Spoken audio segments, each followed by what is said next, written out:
Bonjour, je voulais partager avec vous à chaud ce que un couple que j'accompagne vient de me dire, en fait, de partager.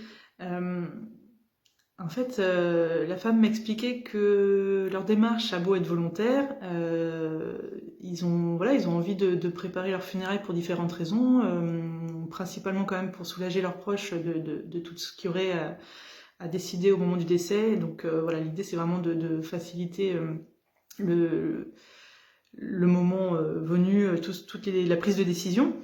Et en fait, la femme me confiait que même si cette démarche est volontaire, c'est quand même pas facile. Et c'est vrai que je comprends tout à fait.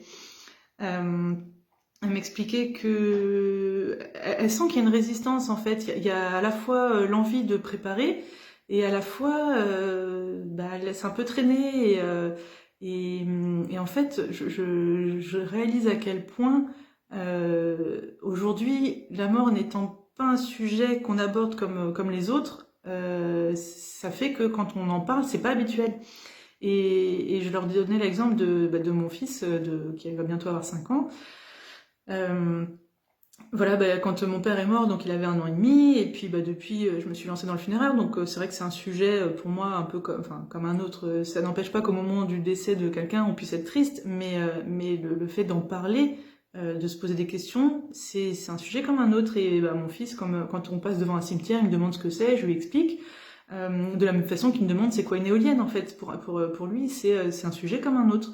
Et et aujourd'hui, on a l'impression que c'est un peu comme un enfant qui dirait, qui mettrait ses mains devant ses yeux, comme il nous voit plus, on a disparu. Et j'ai l'impression qu'on a fait un petit peu pareil avec la mort, comme on la voit pas, elle a disparu. Mais non, elle est toujours là. Et je suis convaincue de l'intérêt de prendre conscience que la mort fait partie de la vie.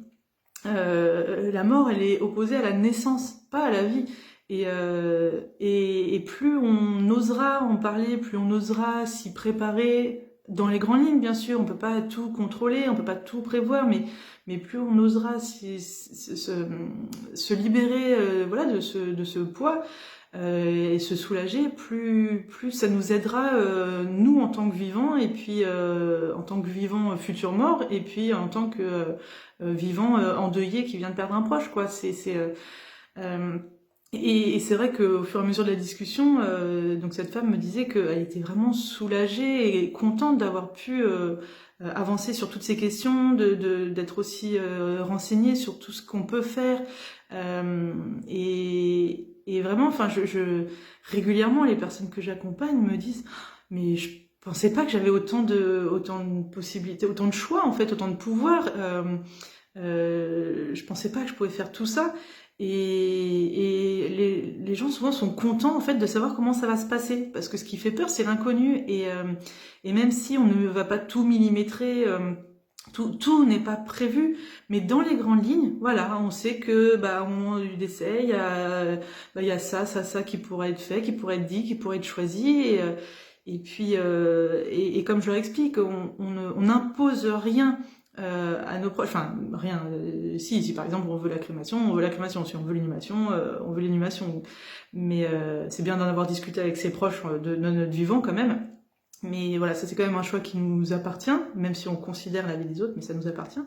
Mais à côté de ça, il y a plein de choses. Voilà, on peut soumettre plein d'idées à nos proches en leur disant, en fait, ça leur facilite la prise de décision au moment du décès, plutôt que de se dire mais qu'est-ce qu'on fait, comment choisir.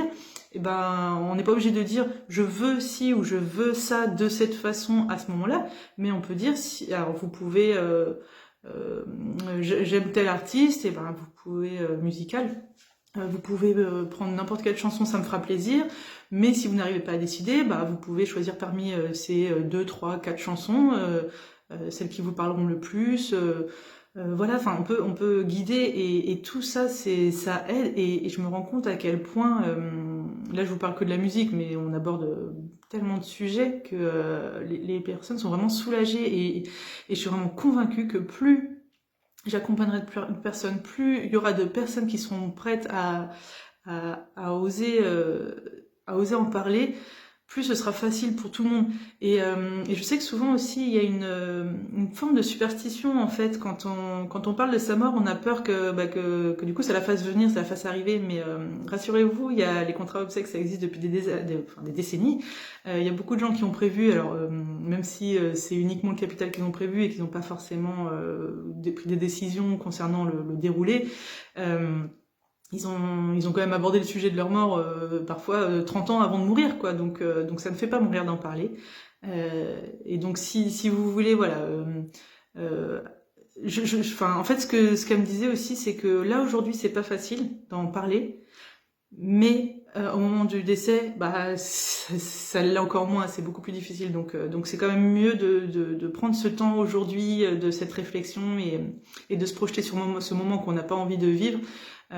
Pour qu'il soit le moins difficile, le plus apaisé possible le moment venu. Voilà. Donc je voulais partager ça avec vous parce que je sais que beaucoup se retrouveront dans ce que cette femme a partagé. Donc voilà, n'hésitez pas à me dire ce que ça vous évoque.